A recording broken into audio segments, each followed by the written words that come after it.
Assalamualaikum Sobat Tani, saya Aji Sadewo, mahasiswa Politeknik Pembangunan Pertanian Bogor, Prodi Penyuluhan Pertanian Berkelanjutan, jurusan Pertanian.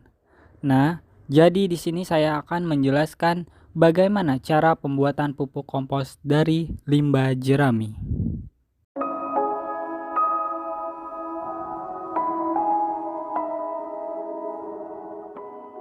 Kabupaten Majalengka merupakan salah satu produsen padi yang cukup besar di Indonesia. Oleh karena itu, ketersediaan limbah jerami cukup melimpah. Biasanya, petani membakar jerami tersebut karena dianggap dapat mengganggu kegiatan penanaman padi pada musim berikutnya. Namun, tidak banyak yang menyadari bahwa limbah jerami tersebut dapat digunakan sebagai bahan pembuatan pupuk organik yang sangat mudah untuk dibuat.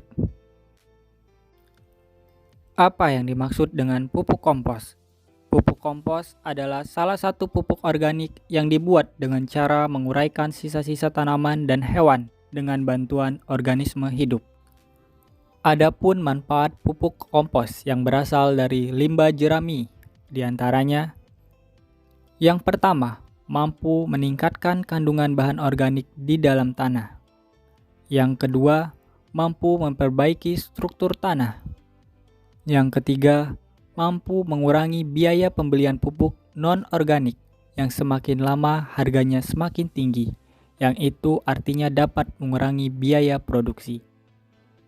Yang kelima, sebagai salah satu bentuk pelestarian lingkungan karena tidak mencemari lingkungan. Alat dan bahan pembuatan pupuk kompos dari jerami. Langkah pertama yang harus dilakukan dalam pembuatan pupuk kompos dari limbah jerami adalah persiapan bahan-bahan.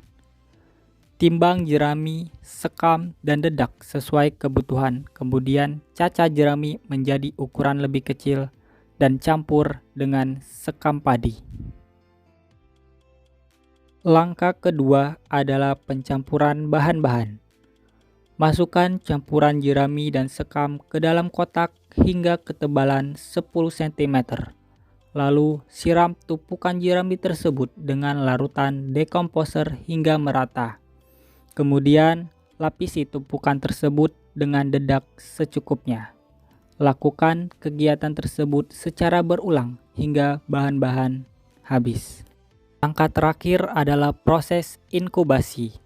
Dengan menutup tumpukan tersebut dengan terpal dan lakukan pembalikan secara berkala, minimal 1 kali sehari.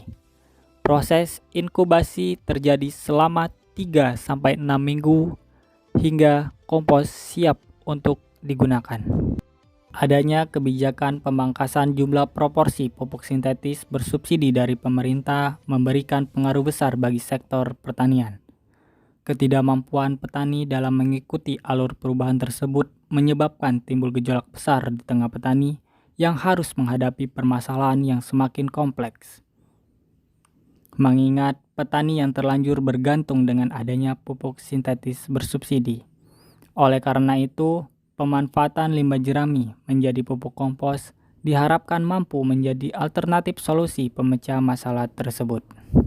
Nah, itu tadi penjelasan singkat mengenai pembuatan pupuk kompos dari limbah jerami. Terima kasih Sobat Tani, semoga bermanfaat. Wassalamualaikum warahmatullahi wabarakatuh.